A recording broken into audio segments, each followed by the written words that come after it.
Saksikan selalu program diskusi Sekolah Sahabat Best setiap Jumat pukul 19 waktu Indonesia Tengah di YouTube channel Cornelius Media, Bridge to the Truth.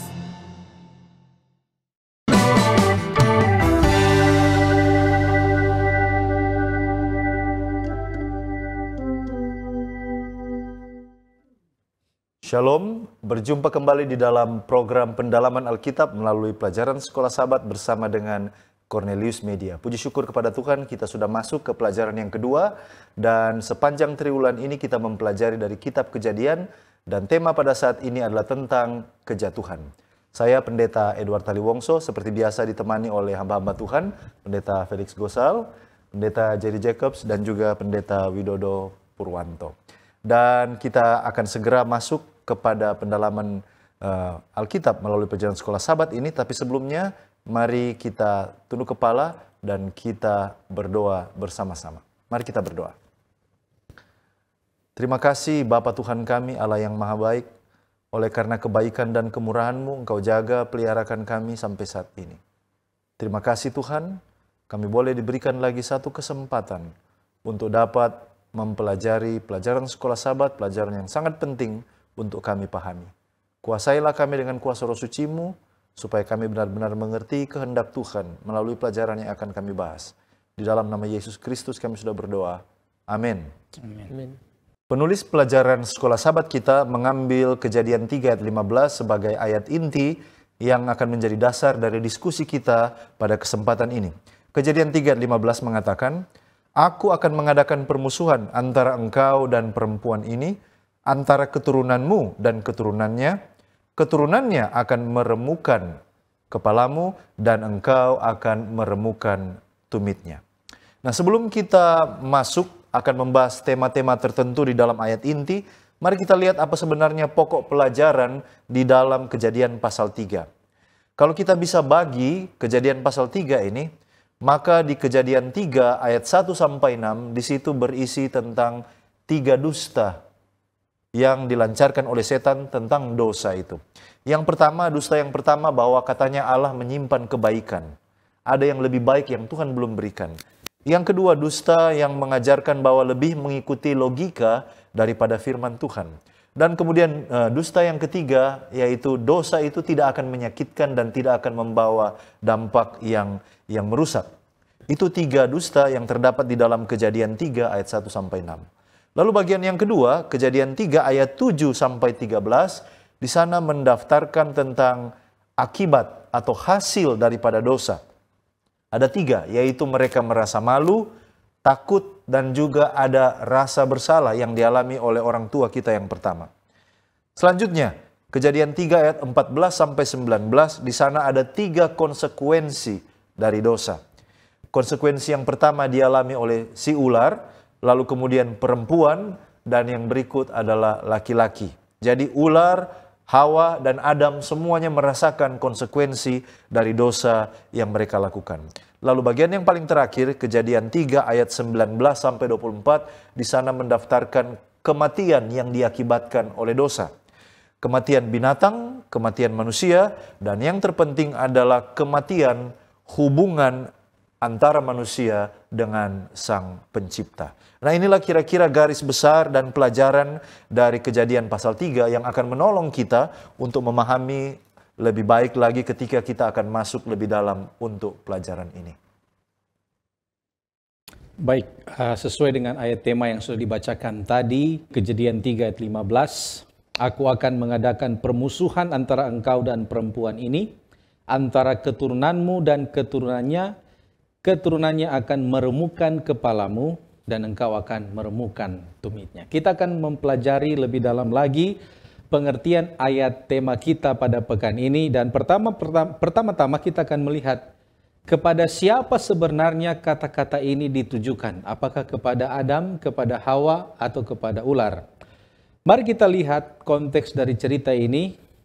Setelah manusia dan istrinya memakan buah pengetahuan baik dan jahat, maka mereka bersembunyi karena malu dan takut. Lalu kemudian cerita ini mengatakan Tuhan memanggil mereka dan bertanya. Pertanyaan itu ada di dalam ayat 11, "Siapakah yang memberitahukan kepadamu bahwa engkau telanjang? apakah engkau makan dari buah pohon yang kularang engkau makan itu? Lalu di sini kita bisa melihat persidangan pertama dilakukan. Di dalam kitab Kejadian ada beberapa hal yang pertama kali, oleh karena kejadian itu adalah pattern dari apa yang terjadi. Dosa pertama kali, keluarga yang pertama kali, kemudian janji keselamatan pertama kali diberikan, kemudian pembunuhan pertama kali, dan pada saat ini kita melihat ada sidang atau persidangan yang pertama kali dilakukan, di mana yang dipimpin atau yang memimpin sidang ini adalah Allah itu sendiri. Kemudian di dalam hal ini kita bisa melihat bahwa Allah sebelum dia melakukan atau mengumumkan penghukuman, hukum atas mereka yang bersalah, dia melakukan penyelidikan terlebih dahulu. Dan apa yang terjadi dalam penyelidikan itu? Kita dapat melihat bahwa mereka saling menyalahkan satu dengan yang lain. Ada menyalahkan istrinya, kemudian istrinya menyalahkan ular. Dan dari sini kita dapat melihat kesimpulan yang sederhana. Pada saat hal ini terjadi, pada saat penyelidikan ini terjadi, baik Allah, kemudian Adam, istrinya, dan ular, mereka semua ada di dalam ruang lingkup yang sama. Mereka bertemu sama-sama dan Tuhan melakukan pemeriksaan pada saat itu. Dan setelah pemeriksaan tadi kita sudah dengar bahwa mereka saling menyalahkan, maka Allah kemudian mengumumkan kutuk kepada mereka. Dan kutuk ini ditujukan kepada 4. Yang pertama kepada ular, kemudian yang kedua kepada perempuan, kemudian yang ketiga kepada manusia, dan yang keempat kepada tanah.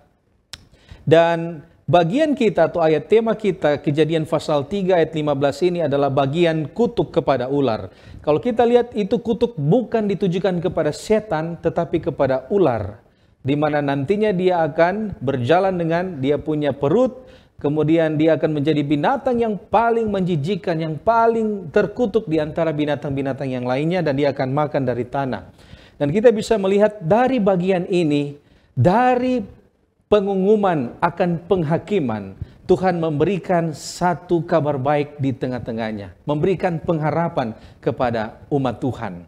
Bagi kita, ini adalah kabar baik, ini adalah janji keselamatan. Tetapi secara konteks kita bisa melihat bagi Allah, ini adalah sebuah pengumuman bahwa dia sementara mengadakan permusuhan terhadap ular itu, yaitu nantinya akan berlangsung. Kita akan lihat sebentar antara keturunan juga dari ular ini dan keturunan dari wanita ini. Jadi kita dapat bisa melihat konteks dari ayat tema pada saat ini, bahwa kata-kata di dalam Kejadian pasal 3 ayat 15 ini ditujukan kepada ular itu sendiri. Baik, terima kasih pendeta. Dan saat ini kita akan mencoba mengidentifikasi siapa-siapa saja yang dimaksudkan di dalam ayat inti kita, Kejadian 3 ayat yang ke-15. Yang pertama, kita akan mencoba mengidentifikasi siapa aku di dalam ayat inti kita. Aku akan mengadakan permusuhan. Aku yang dimaksud di dalam ayat inti ini adalah Tuhan itu sendiri. Sebab pada waktu manusia jatuh di dalam dosa, ayat 9, Tuhan berinisiatif untuk mencari mereka dan memulaikan dialog dengan Adam dan istrinya. Dan di dalam ayat yang ke-14, lalu berfirmanlah Tuhan Allah. Jadi aku ini adalah Tuhan Allah itu sendiri. Yang kedua, siapakah engkau yang dimaksudkan di dalam ayat inti kita? Ada dua hal yang dimaksudkan di dalam kata engkau di sini. Yang pertama, kita merujuk kepada ayat 14. Lalu berfirmanlah Tuhan kepada ular itu. Jadi yang pertama, engkau di sini adalah ular. Ular secara literal. Karena engkau berbuat demikian, terkutuklah engkau di antara segala ternak dan di antara segala binatang hutan. Dan dengan perutmu lah engkau akan menjalar, dan debu tanahlah yang akan engkau makan seumur hidupmu. Di sini Nyonya White mengomentari, oleh karena ular secara literal ini digunakan sebagai alat setan, ular itu harus mendapat bagian dalam hukuman ilahi. Yang tadinya adalah makhluk yang indah, yang disegani, yang dimuliakan di sana, di antara ciptaan binatang yang lain, sekarang dia harus mengambil tempat yang hina di antara makhluk ciptaan. Dan yang kedua, Nyonya White mengomentari bahwa dari memberikan keterangan terhadap ular secara literal, sekarang dia berpindah di ayat yang ke-15 kepada the old serpent ya. Jadi ular tua itu yang berarti iblis itu sendiri. Dan di sini Tuhan memberikan pengumuman penghakiman kepada setan ular tua itu. Jadi ada dua hal dengan kata engkau yang dimaksudkan. Ular secara literal, yang kedua adalah iblis itu sendiri atau setan. Dan sekarang mari kita akan identifikasi siapakah perempuan ini. Perempuan ini sudah pasti adalah Hawa. Sebab Hawalah yang telah tergoda oleh ular dan kemudian dia memakan buah yang Tuhan larang untuk dimakan, serta juga memberikan buah itu kepada suaminya. Jadi kita jelas bahwa perempuan di sini adalah Hawa. Dan mari kita coba identifikasi lebih lanjut, keturunanmu dan keturunannya. Siapakah keturunanmu ini? Bible komentari dari Gereja Masih Advent hari ke-7 memberikan penjelasan bahwa keturunanmu itu adalah keturunan dari setan itu sendiri. Matius 8 ayat 44, Yohanes 8 ayat 44 menjelaskan bahwa kamulah, setanlah yang menjadi bapamu. Artinya para pengikut setan, orang-orang yang tertipu, malaikat-malaikat yang tertipu oleh penyesatannya, disebutkan dia ini adalah keturunan, mereka ini adalah keturunan dari setan. Yang coba menyesatkan dan yang coba juga menghancurkan kehidupan umat-umat Tuhan. Tetapi permusuhan itu berlangsung antara keturunan ular, para pengikut ular, dan keturunan dari perempuan. Siapakah yang dimaksud dengan keturunan perempuan? Sekali lagi Bible komentari dari Gereja Masih Advent hari ke-7 menyatakan bahwa dia adalah keturunan dari perempuan dari Hawa yang kemudian digenapi melalui Yesus Kristus. Kalau kita lihat Ibrani pasal yang kedua, ayat 14, 1 Yohanes 3 ayat 8 mengatakan bahwa orang ini, keturunan dari perempuan inilah yang akan membawa penghancuran terhadap pekerjaan si jahat. Jadi aku ini adalah Allah, engkau itu bisa diartikan dua, ular secara literal, yang kedua ular setan yang membawa penyesatan, yang ketiga perempuan ini adalah Hawa, dan kemudian keturunanmu adalah keturunan dari ular, para pengikut setan, dan yang terakhir keturunan dari perempuan ini adalah Yesus itu sendiri yang akan datang menghancurkan pekerjaan-pekerjaan setan. Baik, kita akan lanjut untuk menjawab apa arti dari kata permusuhan dari ayat tema kita? Apakah permusuhan ini hanya antara perempuan melawan setan atau ular atau semua manusia? Bible Commentary Cambridge Bible for Schools and Colleges menyebutkan sebagai berikut. Permusuhan antara ular dan wanita, antara benih ular dan benih wanita yaitu Yesus, melambangkan konflik tak berujung antara semua yang mewakili kekuatan jahat di satu sisi dan semua yang mewakili umat Allah, orang benar, orang sejati, mulia di sisi lainnya. Harus ada perang di antara setiap bentuk kejahatan dengan anak-anak Tuhan. Kemudian pertanyaan yang berikut, apa pengertian meremukkan kepalamu dan engkau akan meremukkan tumitnya? Saya kutip dari Benson Commentary menyebutkan sebagai berikut. Meremukkan kepalamu diterapkan atau diaplikasikan pada setan. Ini menunjukkan kelihayan dan kekuatan dari setan yang menyebabkan kematian. Oleh mana Kristus, benih wanita itu, hancurkan dengan cara mengambil sengat iblis, yaitu dosa. Kemudian engkau akan meremukkan tumitnya. Adalah bagian yang dapat dijangkau oleh ular, yaitu memagut, menaruh bisa. Dalam penjelasan Alkitab Sabda menyebutkan sebagai berikut. Dalam ayat ini tersirat janji Allah yang pertama mengenai rencana penebusan dunia. Janji tersebut menubuatkan kemenangan mutlak umat manusia dan Allah atas iblis dan kejahatan melalui peperangan rohani di antara keturunan wanita, yaitu Tuhan Yesus Kristus, melawan keturunan ular yaitu iblis dan para pengikutnya. Di sini Allah berjanji bahwa Kristus akan lahir dari seorang wanita di dalam Yesaya 7 ayat 14. Dan Yesus akan diremukkan tumitnya oleh ular yang memagut dan menaruh bisa dosa melalui atau pada saat penyaliban. Sekalipun demikian Yesus akan bangkit dari antara orang mati untuk membinasakan, meremukkan kepala iblis. Iblis, dosa dan kematian secara sempurna demi keselamatan umat manusia akan dilenyapkan oleh kuasa Yesus Kristus pada saat dia disalibkan dan dia bangkit.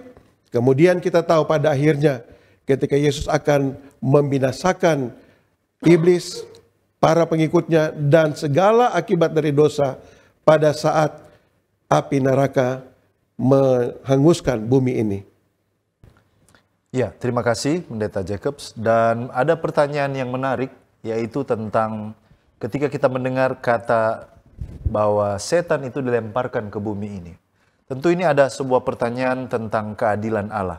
Oleh karena langit dan bumi ini diciptakan dengan begitu sempurna, segala sesuatu isinya sungguh amat baik, tetapi kenapa setan sepertinya disengaja, direncanakan untuk ditaruh, dilemparkan, demikian kata ayat Alkitab. Dan kemudian kita akan coba mendalami kata itu dilemparkan ke bumi itu apa artinya. Tapi sebenarnya ada di mana Lucifer itu ketika dia dibuang dari sorga pada waktu minggu penciptaan. Lalu kemudian selesai pekan pertama penciptaan, ada di mana dia sebenarnya. Nah, pertanyaan-pertanyaan ini tentu saja adalah pertanyaan-pertanyaan di mana Alkitab silent, ya, di mana Alkitab tidak memberikan keterangan yang sangat detail, dan itulah sebabnya kita memerlukan secondary source, tetapi itu semua sifatnya adalah untuk memberikan tambahan kepada kita untuk lebih memahami. Dan untuk itu memahami hal ini, menjawab ada di mana Lucifer pada waktu penciptaan dan setelah pekan penciptaan, ada satu hal yang sudah pasti kalau kita membaca Roh Nubuat.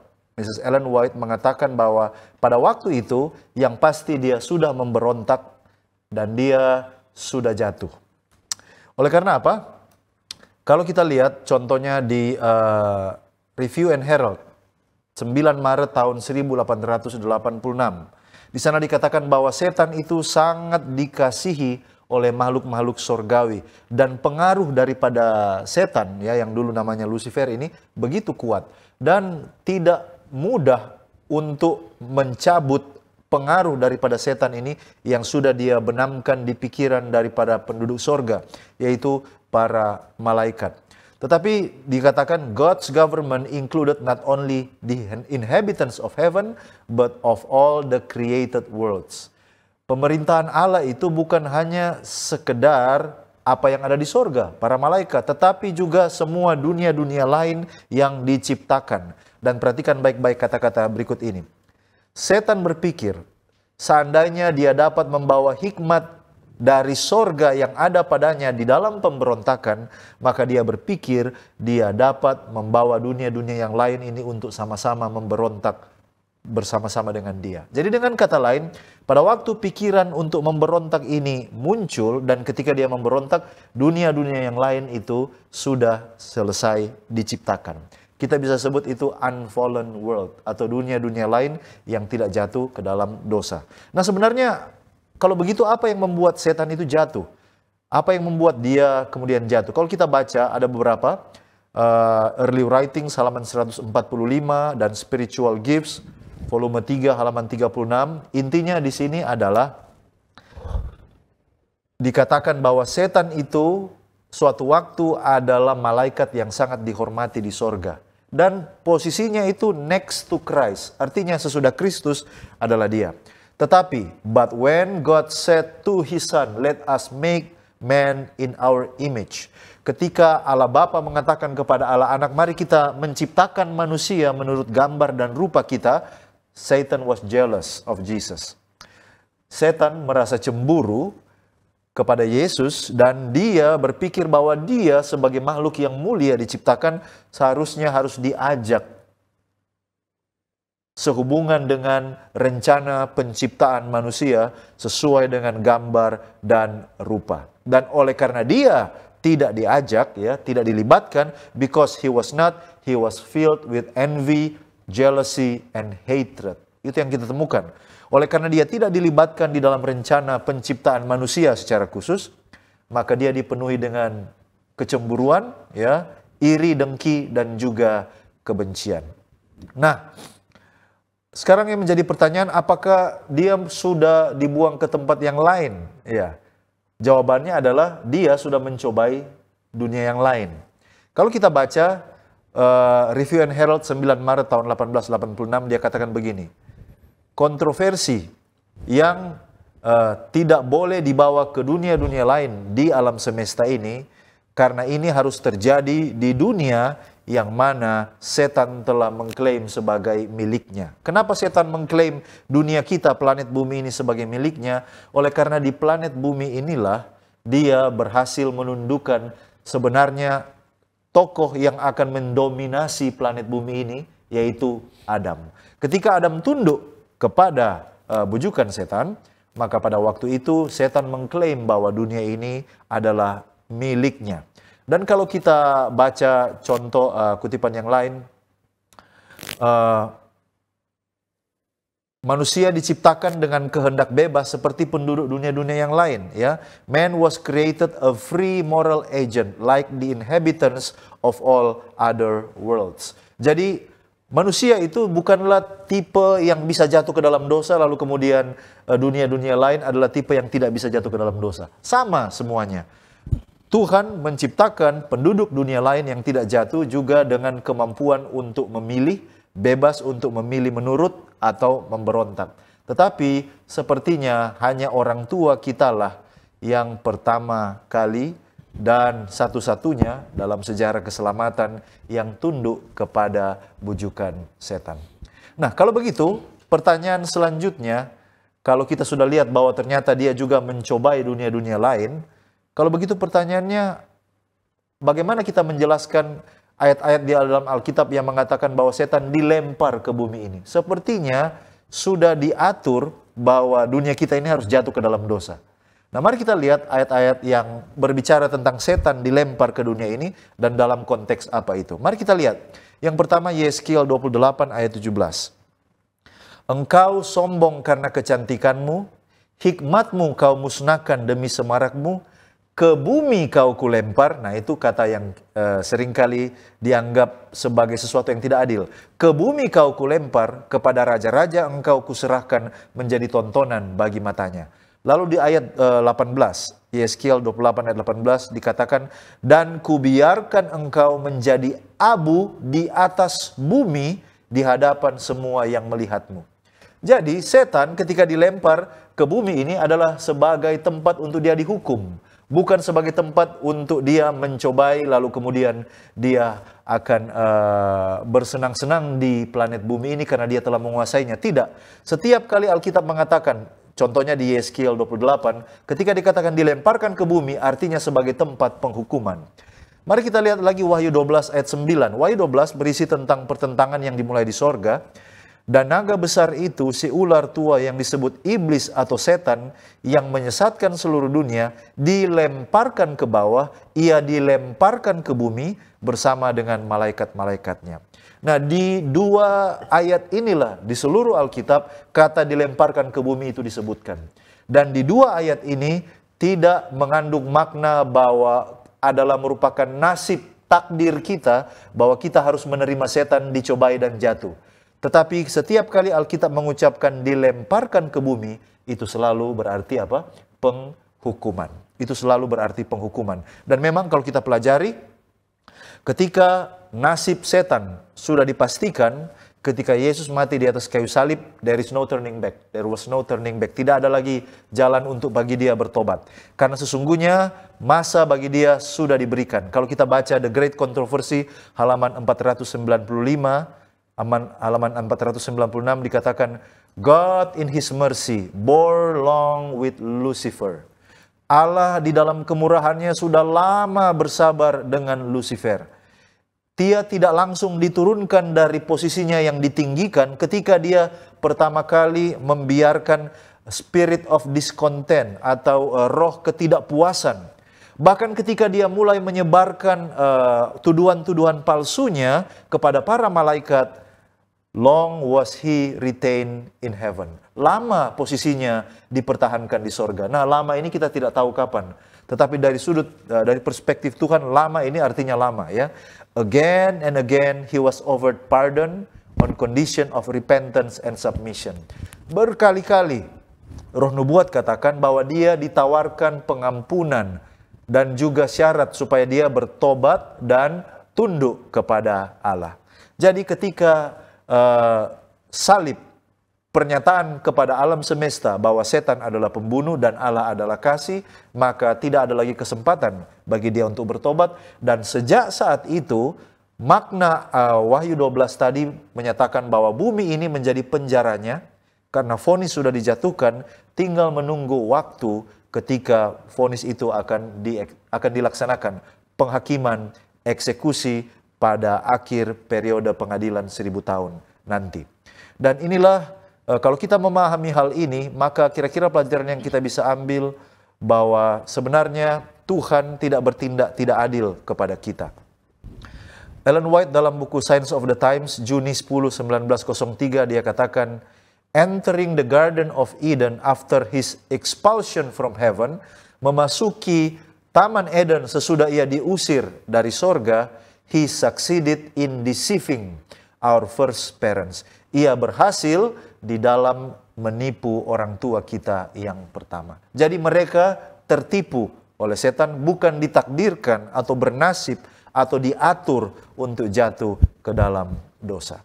Nah, ini memang ada pertanyaan-pertanyaan yang tidak bisa kita jawab. Ada terlalu banyak misteri tentang kejatuhan ini. Tetapi minimal dengan informasi dari Roh Nubuat kita bisa memperoleh gambaran tentang apa yang sesungguhnya terjadi pada waktu itu.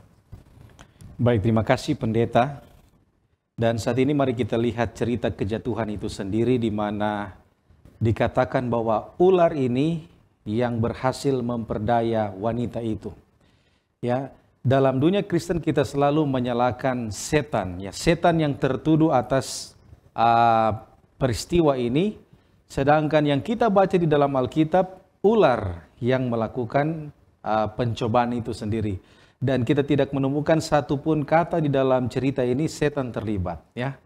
Nah, memang kalau kita baca Kejadian pasal 3, tidak pernah disebutkan nama setan di sana. Seolah-olah dia tidak terlibat di dalam kejatuhan manusia ini. Tapi apakah benar dia tidak terlibat di dalam cerita ini? Kalau kita baca Kejadian pasal 3 ayatnya yang ke-6, Kejadian pasal 3 ayatnya yang ke-6, di sana dikatakan, setelah itu dikatakan, perempuan itu melihat bahwa buah pohon itu baik untuk dimakan dan sedap kelihatannya. Lagi pula pohon itu menarik hati karena memberi pengertian. Lalu ia mengambil dari buahnya dan dimakannya dan diberikannya juga kepada suaminya yang bersama-sama dengan dia, dan suaminya pun memakannya. Jadi ada 3 hal di sini kejatuhan dari Hawa. Yang pertama, dia melihat buah itu baik untuk dimakan. Ini berbicara mengenai hawa nafsu, keinginan daging. Lalu kemudian yang kedua, dia melihat buah itu sedap kelihatannya. Berbicara mengenai keinginan mata. Dan yang ketiga, menarik hati, memberikan pengertian. Karena sebelumnya ular itu mengatakan bahwa kalau kamu makan buah ini, kamu akan menjadi sama seperti Allah, tahu yang baik dan yang jahat. Dan kalau kita perhatikan baik-baik, 3 kejatuhan dari Hawa ini memiliki koneksi yang kuat dengan pencobaan Yesus di padang gurun yang dilakukan oleh setan. Ya, yang pertama, ubahlah batu menjadi roti, keinginan daging. Lalu kemudian memperlihatkan kerajaan Tuhan, yang katakan kalau kamu menyembah aku akan berikan semuanya ini, keinginan mata.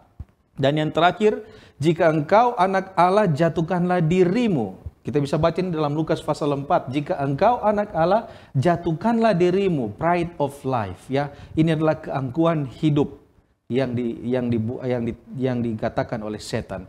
Jadi ada koneksi yang kuat sehingga kita dapat melihat sebenarnya di balik dari pencobaan ini adalah orang yang sama. Yang mencobai Hawa dan yang mencobai Yesus di padang gurun adalah orang yang sama. Nah, tetapi masalahnya di sini Kejadian 3 tidak pernah menyebutkan nama iblis, ya, di dalam kisah ini. Nah, mari kita lihat ada 4 fakta yang dikemukakan oleh Roh Nubuat mengenai ular ini, aktivitasnya di Taman Eden dan pada saat hari kejatuhan manusia. Yang pertama, kita bisa buka di dalam Para Nabi dan Bapa halaman yang ke-44. Di sana dikatakan waktu itu ular adalah seekor makhluk yang paling cerdik, yang paling indah di bumi ini. Ia mempunyai sayap dan bila mana terbang di udara, ia memberikan satu penampilan yang berkilauan serta memiliki warna keemasan yang indah dan menarik.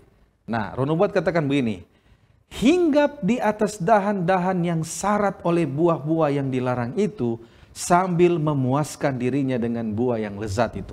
Jadi kita bisa lihat informasi dari nubuat bahwa yang pertama memakan buah yang terlarang ini adalah ular itu sendiri yang dipakai oleh setan menjadi alat. Tentunya informasi ini membutuhkan penelitian lebih lanjut. Kita tidak memiliki waktu untuk membahasnya saat ini. Fakta yang kedua kita bisa lihat itu dalam Para Nabi dan Bapa halaman 44. Tetapi ular itu meneruskan dengan suara yang merdu terhadap Hawa. Ya, dia memberikan pujian akan kecantikannya dan kata-katanya bukanlah sesuatu yang tidak menyenangkan. Ya, makanya Hawa pada saat dia jatuh, dia menyalahkan ular ini karena memang nyata di depan matanya bahwa ular ini yang berusaha untuk apa? Menjatuhkannya. Ya, Hawa menyalahkan setan. Dan fakta yang ketiga di dalam ayat yang halaman 45 Para Nabi dan Bapa, ia sendiri telah memakan buah yang dilarang itu, yaitu ular. Ya, ular telah memakan buah yang dilarang itu, dan sebagai akibatnya ia telah memperoleh kesanggupan untuk berkata-kata. Tapi ini adalah argumen dari ular itu sendiri. Ya, dia katakan kepada Hawa bahwa karena memakan buah ini sampai dia bisa berkata-kata. Jadi dia terlibat langsung di dalam pencobaan saat itu. Dan yang terakhir, yang keempat, di dalam halaman 46, di sana Roh Nubuat mengatakan ular itu memetik buah pohon yang dilarang itu dan meletakkannya di tangan Hawa yang merasa agak ragu-ragu. Jadi kita bisa melihat di sini jelas, ya, ular memiliki satu role yang sangat penting di dalam kejatuhan Hawa dan Adam dan Hawa pada saat itu. Dia terlibat di sana. Ya, 2 Korintus 11 ayat 3 mengatakan Hawa diperdayakan oleh ular itu dengan kelicikannya. Oleh karena itu kalau kita lihat ketika Tuhan mengumumkan kutuk, ular itu pun kena kutuk, ya. Dia merayap dengan perut, dia terkutuk di antara segala hewan dan tanah itu menjadi makanannya. Dan kalau kita lihat juga Nyonya White mengatakan di dalam Para Nabi dan Bapa halaman 49, kemudian Tuhan menjatuhkan hukuman ke atas ular yang telah digunakan sebagai alat setan. Tetapi saat itu bukan saja ular yang digunakan menjadi alat setan, Hawa juga digunakan sebagai alat. Kita lihat di dalam halaman 52, tanpa perasaan takut sedikit pun, ia memetik dan memakannya. Dan sekarang ia telah melakukan pelanggaran, ia menjadi alat setan dalam membinasakan suaminya. Jadi saat itu juga Hawa menjadi alat setan di dalam membinasakan suaminya. Nah, mari kita lihat kutipan Nyonya White di dalam Para Nabi dan Bapa halaman 44. Di sana dikatakan seperti begini. Agar supaya dapat melaksanakan pekerjaannya tanpa kelihatan, setan telah memilih menggunakan ular sebagai alatnya. Dan dikatakan selanjutnya, satu alat yang tersembunyi yang telah disesuaikan dengan usaha penipuannya. Jadi memang benar-benar dia bersembunyi dari kisah kejatuhan ini dan dia memakai ini ular sebagai alatnya. Jadi dengan kesimpulan kita dapat melihat bahwa ular di sini dijadikan alat oleh setan untuk mencobai manusia. Jadi pelajaran rohani apa yang dapat kita pelajari dari pelajaran ini? Yaitu sekalipun sepertinya seakan-akan iblis itu tidak terlibat di dalam setiap kekacauan, pencobaan yang dialami oleh manusia. Tetapi kita harus hati-hati oleh karena dia adalah dalang dari segala sesuatu yang terjadi. Di dalam 2 Korintus 11 ayat 14, firman Tuhan mengatakan hal itu tidak usah mengherankan. Sebab iblis pun menyamar sebagai malaikat terang. Jadi dia dapat melakukan segala sesuatu untuk dapat memperdaya kita sehingga kita bisa binasa dan jatuh dalam pencobaan. Baik, terima kasih pendeta, dan saat ini kita akan datang kepada pertanyaan menarik lain. Kapan kejatuhan itu terjadi? Dan kapan wanita Hawa jatuh ke dalam penggodaan dari ular? Untuk menjawab pertanyaan-pertanyaan seperti ini, sekali lagi kita harus menggunakan secondary resource, ya. Selain dari Alkitab, sebab Alkitab silent tentang hal-hal yang lebih mendetail lagi tentang waktu-waktu di dalam pertanyaan ini. Sebagai contoh, kalau kita mengambil dari catatan tradisi Yahudi yang dikenal Midrash, maka dia memberikan keterangan tentang untaian waktu pada penciptaan hari yang ke-6. Dan dikatakan pada hari yang ke-6, kita tahu bahwa Allah menciptakan manusia pada hari yang ke-6. Jam yang ke-7 katanya adalah tepat di mana Allah menghembuskan nafas kepada Adam ketika diciptakan sehingga dia menjadi makhluk yang hidup. Kemudian pada jam yang ke-8, Adam dibawa ke Taman Eden. Itu pada jam ke-8, hari yang ke-6 penciptaan. Jam yang ke-9, maka dia menerima perintah untuk tidak memakan dari pohon pengetahuan baik dan jahat. Itu jam yang ke-9, hari ke-6. Dan jam yang ke-7, dia sudah melanggar perintah yang baru saja dia terima pada jam yang ke-9. Jadi jam ke-10, manusia itu jatuh ke dalam dosa, pelanggaran terhadap perintah Tuhan yang baru saja dia terima. Jadi menurut tradisi Yahudi, maka tidak beberapa lama setelah manusia ditempatkan di Taman Eden, di sanalah pada waktu itulah mereka jatuh ke dalam dosa. Walaupun konsep jam ini oleh beberapa komentator mengatakan konsep jam ini bukanlah sesuatu yang bersifat literal. Jadi kita perlu hati-hati juga menerima secondary resource yang seperti ini. Kalau kita merujuk kepada Alkitab, maka pastinya kapan hal itu terjadi? Hal itu terjadi sudah pasti sebelum Hawa melahirkan anak yang pertama. Dan anak yang pertama kita tahu Kain. Kenapa? Ada indikasi bahwa ketika mereka dikeluarkan dari taman itu, Taman Eden, maka Adam dan Hawa belum memiliki keturunan. Hawa belum mengandung. Walaupun kelahiran anak yang pertama itu tidak juga disebutkan di sana kapan, tahun keberapa. Tetapi Kain kita tahu informasi di dalam Kejadian pasal yang keempat membunuh adiknya. Dan setelah itu Tuhan menggantikan keturunan yang lain. Dan Alkitab berkata di dalam Kejadian pasal yang keempat ayat yang ke-25, setelah itu maka Tuhan memberikan keturunan pengganti dari Habel yang dibunuh oleh Kain, yaitu Set. Kapan itu? Pada waktu Adam mencapai umur 130 tahun menurut Kejadian 5. Kejadian 5 mengatakan setelah Adam hidup 130 tahun, kemudian dia memperanakan Set, pengganti dari Habel. Jadi paling tidak kita dapati bahwa kejatuhan itu harus sebelum waktu Hawa melahirkan seorang anak. Tetapi ada salah seorang bishop namanya User, dia menyatakan bahwa Adam jatuh ke dalam dosa itu pada hari yang ke-10 pada bulan yang pertama, tepatnya bulan Nisan. Di mana pada waktu itu setelah mereka jatuh dalam dosa, hari ke-10 adalah hari atonement atau hari pendamaian, di mana Allah menyiapkan binatang untuk mereka mengadakan pendamaian. Jadi menurut dia, hanya beberapa hari setelah ditempatkan di Taman Eden, maka Adam dan Hawa jatuh ke dalam dosa. Apapun kesimpulan yang kita ambil, faktanya adalah manusia jatuh di dalam dosa di tempat di mana Tuhan mengatakan sungguh amat baik. Tetapi toh kenyataannya manusia lebih memilih berbuat melanggar kehendak Tuhan daripada menurut sepenuhnya kepada perintah-perintahnya. Kenapa? Sebab perintah-perintah itu adalah ujian dari loyalitas, ujian dari kesetiaan. Dan dengan memilih demikian, maka seperti yang dikatakan tadi, Adam dan Hawa memilih untuk berada di bawah kutuk, berada di bawah pemerintahan si jahat. Baik, terima kasih pendeta. Kita akan lanjut kepada pertanyaan yang menarik lainnya. Pertanyaan tersebut adalah, apa istimewanya ular sehingga diciptakan paling cerdik? Sedangkan manusia diciptakan paling berkuasa 2 kali disebut, dan manusia diciptakan menurut peta dan gambar Allah di dalam Kejadian 1 ayat 26 sampai 28. Kenapa manusia yang berkuasa tidak bisa mengatasi atau mengalahkan binatang ular yang cerdik? Sebagaimana yang sudah disebutkan tadi di dalam kutipan tulisan Ellen G. White dari buku Patriarchs and Prophet atau Para Nabi dan Bapa halaman 53, digambarkan tentang ular adalah binatang yang paling cerdik, dia paling cantik, bisa terbang, dan memiliki warna-warna yang menarik ketika dia terbang. Dan gambaran yang sangat luar biasa. Namun tidak diberikan alasan mengapa Tuhan menciptakan ular paling cerdik. dan tentunya karena dia menarik, dia memikat hati dari Hawa.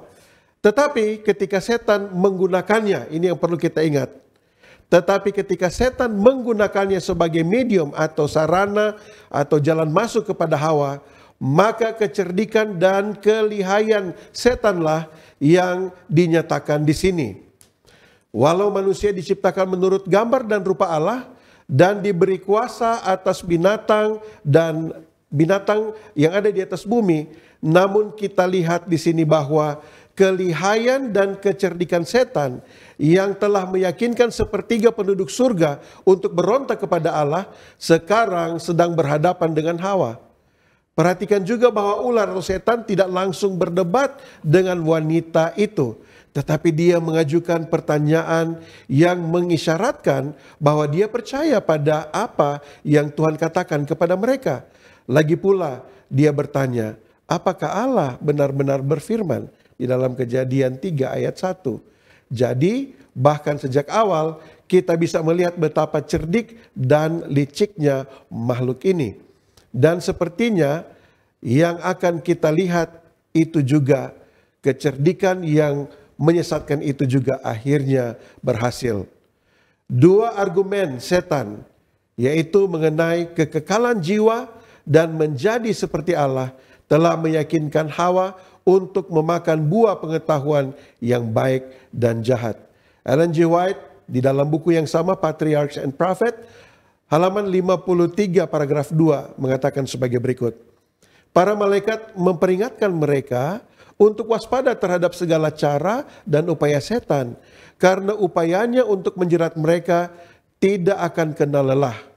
Selagi mereka taat kepada Tuhan, si jahat tidak dapat menyakiti mereka, karena jika perlu setiap malaikat di surga akan dikirim untuk membantu mereka.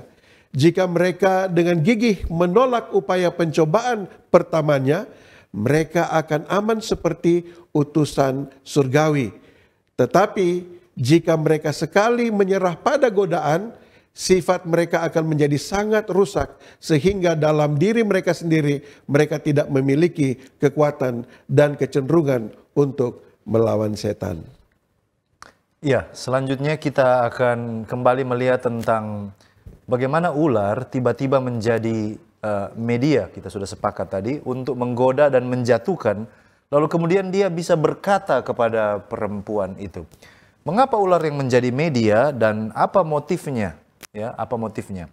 Nah, satu hal yang pasti yang perlu kita ketahui, siapa yang berkepentingan di sini. Sudah pasti ular tidak punya kepentingan apa-apa untuk menjatuhkan Hawa, Adam dan Hawa. Karena dia adalah makhluk yang diciptakan oleh Allah, lebih rendah daripada Adam dan Hawa. Lalu kemudian walaupun dengan segala keindahan dan kecantikannya, tapi sebenarnya dari segi motif dia tidak berkepentingan untuk menjatuhkan. Kalau begitu ada pribadi yang di belakang ini semua yang mengendalikan. Dan itu tidak mengherankan oleh karena di dalam 2 Korintus pasal 11 ayatnya yang ke-14 mengatakan, hal itu tidak usah mengherankan sebab iblis pun menyamar sebagai malaikat terang. Saya mau kita garis bawahi kata menyamar di sini ya, bahwa menyamar itu bukan satu hal yang baru bagi setan. Setan biasa dan dia punya kapasitas untuk melakukannya. Nah, sekarang tentang kemampuan untuk berbicara ini. Ada informasi yang sangat menarik. Sebuah interpretasi Yahudi kuno ya menyatakan bahwa ini interpretasi Yahudi kuno dari tulisan para rabi mengatakan pada hari itu, hari di mana laki-laki dan perempuan diusir dari Taman Eden, mulut semua binatang dan ternak dan burung dan apapun yang berjalan atau bergerak berhenti berbicara. Karena semua di antara mereka biasa berbicara satu sama lain dengan satu ucapan dan satu bahasa. Dan para rabi mengakui bahwa atau mempercayai bahwa bahasa yang dibicarakan oleh para hewan itu adalah bahasa Ibrani. Ya, bahwa katanya hewan dulu berbicara bahasa Ibrani. Tetapi pada waktu orang tua yang pertama, Adam dan Hawa diusir dari Taman Eden, maka sejak saat itu mereka tidak diizinkan lagi untuk berbicara. Nah, itu dari tradisi Yahudi kuno. Lalu kemudian kalau bicara tentang motif dari si ular ini. Yang sangat menarik, Josephus Flavius, seorang yang hidup di zaman Perjanjian Baru, seorang sejarawan berkebangsaan Yahudi, tetapi sebenarnya melayani pemerintah Romawi. Dalam bukunya Antiquities, dia mengaitkan tindakan ular ini dengan kecemburuan. Dia mengaitkan dengan kecemburuan. Dia menulis, ular itu yang tinggal bersama Adam dan istrinya menjadi cemburu katanya pada berkat yang dia rasa sebenarnya ditakdirkan untuk mereka kalau mereka mematuhi perintah Tuhan. Dan ular percaya kalau dia bawa masalah kepada Adam dan Hawa dan mereka tidak taat, maka berkat itu tidak akan dirasakan oleh Adam dan Hawa. Itu sebabnya dengan jahat dia membujuk wanita itu untuk kemudian makan buah dari pohon pengetahuan yang baik dan yang jahat. Nah, dari dua keterangan tradisi ini atau extra biblical source, ya, sumber di luar Alkitab, kita temukan bahwa ternyata ada banyak spekulasi tentang ular, lalu kemudian tentang kemampuannya berbicara, lalu dia motif mengapa dia menggoda Adam dan Hawa. Tetapi kita perlu mengetahui bahwa kitab suci tidak pernah menyebutkan bahwa semua hewan punya kemampuan untuk berbicara. Dan juga kita tidak punya bukti bahwa hewan memiliki kemampuan untuk berbicara dengan cerdas. Nah, kemungkinan bahwa apa yang dilakukan oleh ular ini adalah apa yang terjadi pada kisah Bileam. Kalau kita baca di Bilangan 22 ayat 28, di mana Tuhan berbicara melalui keledai kepada Bileam, ya. Tuhan berbicara melalui keledai kepada Bileam. Dan kalau setan ketika dia dibuang ke dunia ini masih dengan kemampuan dan hikmat yang sama ketika dia berada di sorga, maka ini bukan hal yang terlalu sulit untuk dia lakukan. Sebagaimana Tuhan bisa menggunakan keledai untuk berbicara kepada Bileam, kemungkinan besar setan yang berada di belakang sehingga dia menggunakan ular untuk berbicara, menyampaikan doktrin-doktrin kepercayaannya untuk menaburkan bibit-bibit keraguan kepada manusia. Nah, pelajaran apa yang bisa kita ambil dari kebenaran ini? Bahwa setan itu ketika dia melaksanakan atau melancarkan penipuannya, dia tidak pernah setengah hati. Dia selalu menggunakan media yang terbaik dalam packaging yang memikat, ya. Dan manusia terperdaya oleh karena menarik hati, memikat. Itulah sebabnya orang tua kita yang pertama jatuh di dalam pencobaan ini. Dan sampai sekarang ini pencobaan setan itu tidak pernah setengah hati. Dia melakukan yang terbaik untuk tampilan yang sangat memikat, sangat appealing, sangat menarik mata, menarik telinga, menarik selera. Semuanya dengan tujuan untuk supaya manusia lebih menuruti hawa nafsu daripada menuruti demikianlah firman Tuhan. Saya pikir itulah yang perlu kita bahas tentang ular, kemampuan berbicara, dan berbicara tentang motif di belakang kejatuhan ini. Baik, terima kasih pendeta. Dan berikutnya kita akan melihat apa tujuan Allah menaruh pohon buah pengetahuan baik dan jahat itu di Taman Eden. Dan yang kedua kita akan melihat mengapa perintah ini hanya diberikan kepada Adam saat itu. Apakah perempuan juga diberikan atau perempuan tidak mendengarkan instruksi yang disampaikan kepada mereka tentang buah pengetahuan baik dan jahat. Mari kita mulaikan dengan hal yang pertama, yaitu apa tujuan pohon pengetahuan baik dan jahat ditaruh di dalam Taman Eden. Secara ringkas saja saya akan mengatakan bahwa ada 4 alasan kenapa pohon itu ada di sana menurut kutipan Roh Nubuat. Ada 4 alasan. Alasan yang pertama adalah sebagai ujian penurutan.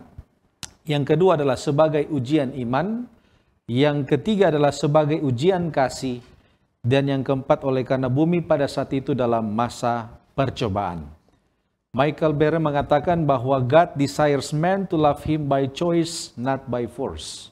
Jadi Tuhan juga itu rindu supaya manusia itu mengasihi dia karena pilihan, bukan karena tekanan. Itu yang disampaikan kenapa sampai Allah menaruh pohon pengetahuan baik itu dan jahat itu di dalam Taman Eden.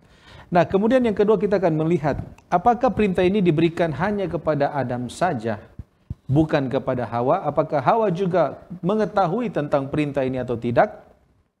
Memang benar jika kita membaca Kejadian pasal 2, kita akan mendapati bahwa perintah ini diberikan kepada Adam, lalu setelah itu Tuhan menciptakan Hawa. Apakah benar demikian Hawa tidak mendengarkan perintah ini? Nah, ada 3 argumen yang muncul mengenai hal ini berkaitan erat dengan pemahaman masalah kisah penciptaan di Kejadian pasal 2. Yang pertama, argumen yang pertama mengatakan bahwa Adam dan Hawa itu diciptakan pada satu hari, yaitu hari yang ke-6. Kemudian argumen yang kedua mengatakan bahwa Adam dan Hawa itu diciptakan setelah pekan penciptaan. Alasan mereka oleh karena pasal 2 itu ya dimulaikan setelah Sabat. Mereka mengatakan bahwa Adam diciptakan dan juga Hawa diciptakan setelah pekan. Dan yang ketiga, Adam diciptakan pada hari yang ketiga dan Hawa diciptakan pada hari yang ke-6. Menurut mereka, pada pasal 2 itu, Adam diciptakan setelah tumbuh-tumbuhan dan sebelum binatang. Jadi mereka berasumsi bahwa diciptakan pada hari yang ketiga. Nah, gereja kita ada pada posisi yang mana? Gereja Advent percaya pada argumen yang pertama, yaitu keduanya diciptakan pada hari yang sama, yaitu pada hari yang ke-6. Ada 2 dokumen yang menguatkan hal ini. Yang pertama, fundamental belief yang ke-6 atau dasar kepercayaan Advent yang ke-6 mengatakan bahwa dalam 6 hari saja ia menjadikan semuanya. Ya, itu dalam halaman yang ke-90, kemudian halaman yang ke-88 mengatakan selama pekan penciptaan itu Allah mendirikan perkawinan sebagai sebuah lembaga ilahi di mana laki-laki bersatu dengan istrinya dan menjadi satu daging. Ya, jadi mereka sudah ada pada hari yang ke-6. Lalu yang kedua, dokumen yang kedua yaitu dalam informasi pasalnya yang pertama di mana ayat yang ke-27 mengatakan bahwa laki-laki dan perempuan diciptakannya mereka. Lalu kemudian yang kedua, Tuhan memberkati mereka dan mengatakan beranak cuculah dan bertambah banyak. Jadi mereka diciptakan pada hari yang sama, ya, pada hari yang sama. Dan mari kita lihat, apakah pada saat itu walaupun mereka diciptakan pada hari yang sama, apakah Hawa juga mendengarkan perintah tentang pohon pengetahuan baik dan yang jahat? Ada beberapa alasan kenapa Hawa juga mendengar perintah itu. Mari kita lihat.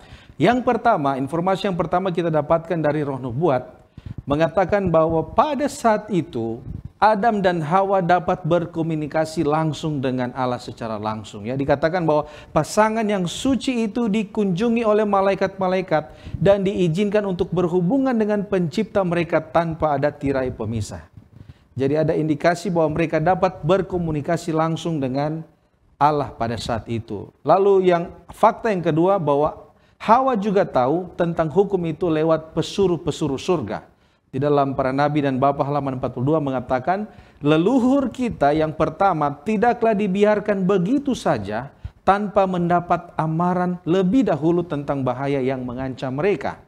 Ya, kemudian di dalam selanjutnya mengatakan bahwa pesuruh-pesuruh surga membeberkan kepada mereka sejarah kejatuhan setan dan rencananya untuk membinasakan mereka. Oleh karena itu, kalau kita baca di dalam Kejadian pasal 2 ayat 2 dan 3 ketika Hawa dicobai oleh ular itu, Hawa mengatakan kepada ular itu, dia katakan bahwa pohon-pohon, ya, buah pohon-pohonan dalam taman ini boleh kami makan. Tetapi tentang buah pohon yang ada di tengah-tengah taman, Allah berfirman, jangan kamu makan atau raba buah itu, nanti kamu akan mati. Jadi di sini kita dapat melihat bahwa Hawa mengerti dengan betul apa yang disampaikan atau perintah yang disampaikan kepada mereka. Spirit of Prophecy halaman 271 volume yang pertama mengatakan bahwa pada pohon ini Tuhan berfirman kepada orang tua pertama kita, jangan makan, bahkan menjamah buah itu. Lalu kita punya pertanyaan, kenapa sampai Hawa tergoda? Atau kenapa sampai Hawa yang digoda, bukan Adam? Nah, Ellen White mengatakan bahwa pada saat mereka ditempatkan di Taman Eden, berulang kali malaikat surga mengatakan bahwa mereka diamarkan untuk tidak boleh berpisah oleh karena ada bahaya yang ada di dalam taman itu. Dan ada 3 kesalahan yang dilakukan oleh Hawa menurut tulisan-tulisan permulaan halaman 227. Yang pertama, kenapa sampai Hawa yang dicobai? Karena dia pergi jauh dari suaminya.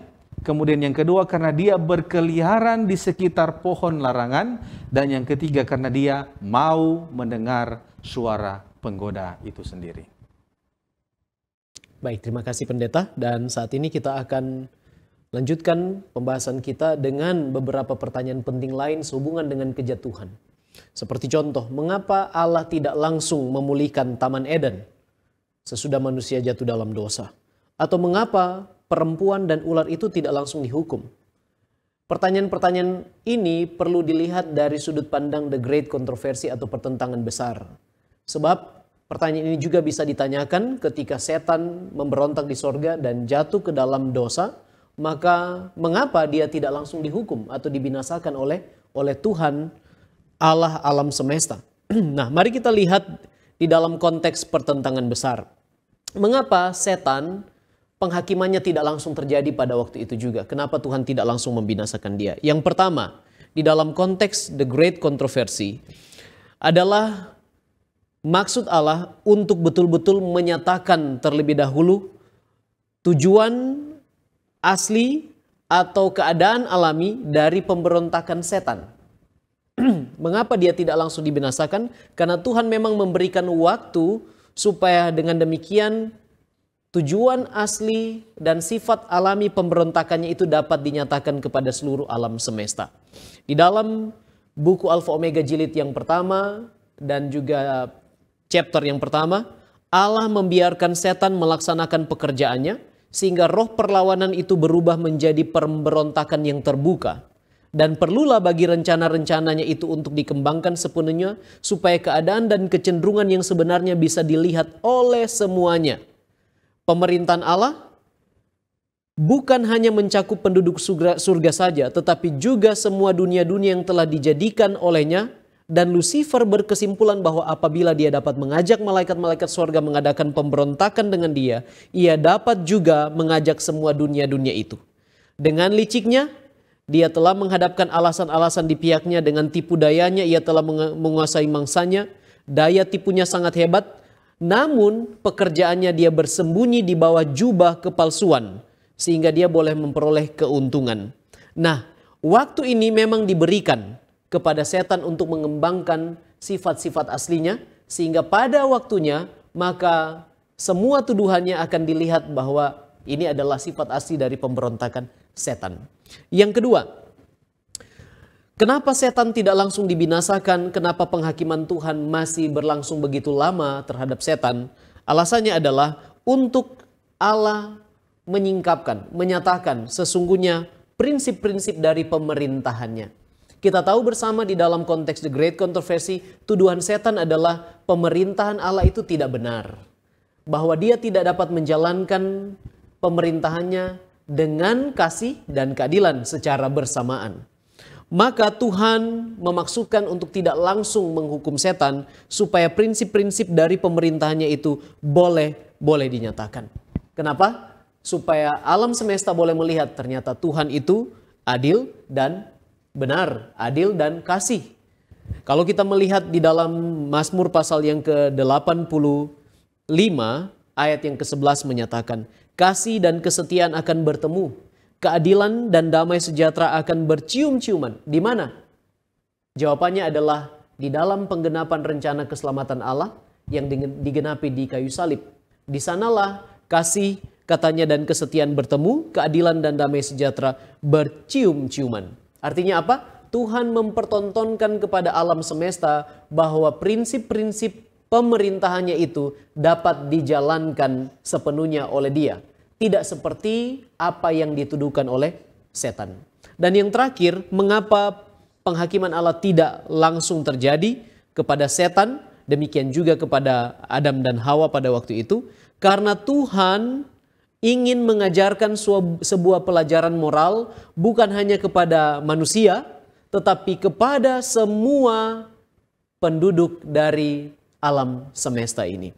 Saya bacakan kutipannya di dalam buku Alfa Omega jilid yang pertama, chapter yang pertama. Untuk kebaikan seluruh alam semesta sepanjang masa, setan dibiarkan untuk memperkembangkan prinsip-prinsipnya dengan sepenuhnya, agar supaya segala tuduhan-tuduhannya terhadap pemerintahan ilahi dapat dilihat dalam terang yang sebenarnya oleh semua makhluk ciptaan, dan agar keadilan dan rahmat Allah dan undang-undangnya kekal itu dapat diteguhkan lagi tanpa keraguan-raguan untuk selama-lamanya. Pemberontakan setan haruslah menjadi sebuah pelajaran kepada alam semesta sepanjang zaman yang mendatang, suatu kesaksian yang akan tetap akan keadaan dosa dan akibat-akibat yang mengerikan. Hasil pemerintahan setan, pengaruhnya terhadap manusia dan malaikat akan menunjukkan apakah akibatnya bila mana kekuasaan ilahi dikesampingkan. Hal itu akan menyatakan pula, kata Nyonya White, bahwa dengan adanya pemerintahan Allah terdapatlah kesejahteraan segala makhluk yang telah dijadikan olehnya. Dengan demikian, sejarah pengalaman pemberontakan yang mengerikan ini akan menjadi suatu pelindung yang tetap kepada semua makhluk yang suci untuk mencegah mereka agar tidak tertipu lagi sehubungan dengan sifat daripada pelanggaran dan untuk menghindarkan mereka dari berbuat dosa dan menderita hukumannya. Mengapa ini berbeda dengan Korah, Datan, dan Abiram? Mengapa ini berbeda dengan 3.000 orang yang membuat patung lembu dari emas dan menyembah? Sebab kebinasaan langsung menghampiri mereka pada waktu mereka jatuh dalam dosa. Karena dalam kasus-kasus mereka ini, itu tidak ada signifikansi langsung dengan pertentangan yang besar. Sedangkan peristiwa kejatuhan memiliki signifikansi yang kuat terhadap pertentangan yang besar. Itulah sebabnya penghakiman Allah tidak langsung terjadi, karena Dia ingin menunjukkan kepada alam semesta pelajaran yang penting tentang dosa dan akibat-akibatnya. Baik, terima kasih Pendeta. Sekarang ini kita tiba pada pertanyaan-pertanyaan yang terakhir. Pertanyaan yang tentunya masih sangat menarik untuk kita gali dan kita diskusikan. Pertanyaannya yaitu sebagai berikut. Kalau manusia dan perempuan diciptakan amat baik, yang saat itu langsung berkomunikasi dan dekat dengan Allah, boleh jatuh. Juga Lucifer bahkan di sorga bisa jatuh. Apalagi kita yang hidup saat ini di dunia yang sudah berdosa ini. Pertanyaannya, bagaimana kita manusia saat ini dapat bertahan dan tidak jatuh? Atau kalau kita sudah jatuh, dapatkah kita bangun lagi?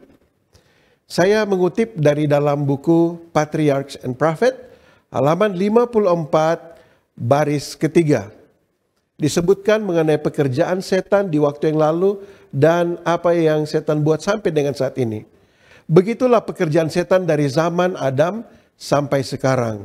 Dan dia telah mengejarnya dengan sukses besar. Dia menggoda manusia untuk tidak mempercayai kasih Allah dan meragukan kebijaksanaannya. Dia terus-menerus berusaha untuk membangkitkan semangat keingintahuan yang tidak relevan.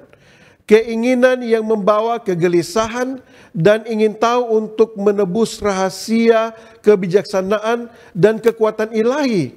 Dalam upaya mereka untuk mencari apa yang Allah berkenan untuk menahannya, banyak orang mengabaikan kebenaran yang telah Dia ungkapkan. Dan yang penting untuk keselamatan. Setan menggoda manusia untuk tidak taat dengan menuntun mereka untuk percaya bahwa mereka memasuki bidang pengetahuan yang luar biasa. Tetapi ini semua tipuan. Gembira dengan ide-ide kemajuan mereka, mereka menginjak-injak tuntutan hukum Tuhan, menginjakkan kaki mereka di jalan yang mengarah pada degradasi dan kematian. Kesimpulannya, kita harus berhati-hati dengan jerat, perangkap, dan penipuan setan. Bagaimana kita mendapatkan solusi agar supaya kita tidak jatuh ke dalam penipuan setan ini? Amsal 3 ayat 5. Percayalah kepada Tuhan dengan segenap hatimu dan janganlah bersandar kepada pengertianmu sendiri. Hawa berusaha untuk mencari pengetahuan dan juga mendapatkan jawaban melalui usahanya sendiri. Bagaimana kalau kita telah jatuh ke dalam dosa? 1 Yohanes 1 ayat 9 merupakan solusinya. Jika kita mengaku dosa kita, maka Ia adalah setia dan adil, sehingga Ia akan mengampuni segala dosa kita dan menyucikan kita dari segala kejahatan. Pertanyaan terakhir yang paling penting, bagaimana kita mendapatkan keselamatan dan hidup kekal itu? Kisah 16 ayat 31. Percayalah kepada Tuhan Yesus Kristus dan engkau akan selamat. engkau dan seisi rumahmu. Saudara-saudara, kita belajar tentang kejatuhan Adam dan Hawa, kejatuhan nenek moyang kita. Sangat bahwa mereka harus mengalami kejatuhan ini, dan kita semua telah merasakan akibatnya, hidup di dunia yang penuh dengan penderitaan, pertentangan, dan akhirnya kematian. Tetapi kita tidak berhenti di sini. Mata kita harus tertuju kepada Yesus Kristus. Pandanglah kepada Yesus, karena Yesus adalah jawaban dari setiap persoalan, dari masalah besar dosa yang kita hadapi di dunia ini. Tuhan memberkati kita tatkala kita memandang kepada Yesus dan berpegang teguh kepadanya. Mari saya undang kita semua tunduk kepala dan kita satu di dalam doa. Bapa kami yang ada di dalam kerajaan surga, segala puji dan syukur kami panjatkan ke hadapan hadirat-Mu. Oleh karena kami boleh belajar bersama-sama tentang peristiwa kejatuhan Adam dan Hawa di Taman Eden. Satu peristiwa yang sangat tragis, tetapi kami boleh melihat di sini ketika manusia bergantung kepada dirinya sendiri, dia pasti akan gagal. Menjadi pelajaran bagi kami agar supaya kami tidak bergantung pada diri kami tentang apa yang kami tahu, atau mungkin apa yang kami cari merupakan solusi dari apa yang sebenarnya Tuhan tidak nyatakan kepada kami. Tetapi biarlah ya Tuhan, kami mau selalu berharap, bersandar, bergantung kepada Tuhan, percaya kepadamu. Karena kami tahu bahwa tidak ada keselamatan di dalam nama lain selain di dalam Yesus Kristus. Biarlah kami tetap setia kepadamu, berfokus kepadamu, dan pada satu saat nanti ketika Engkau datang pada kali yang kedua, dunia yang sudah jatuh ke dalam dosa ini, manusia dan kami semua yang berdosa ini akan dibaharui kembali dalam Engkau. Adalah merupakan harapan dan apa yang menjadi tujuan bagi masing-masing kami pada sabat ini. Adalah doa kami di dalam nama Yesus. Amin.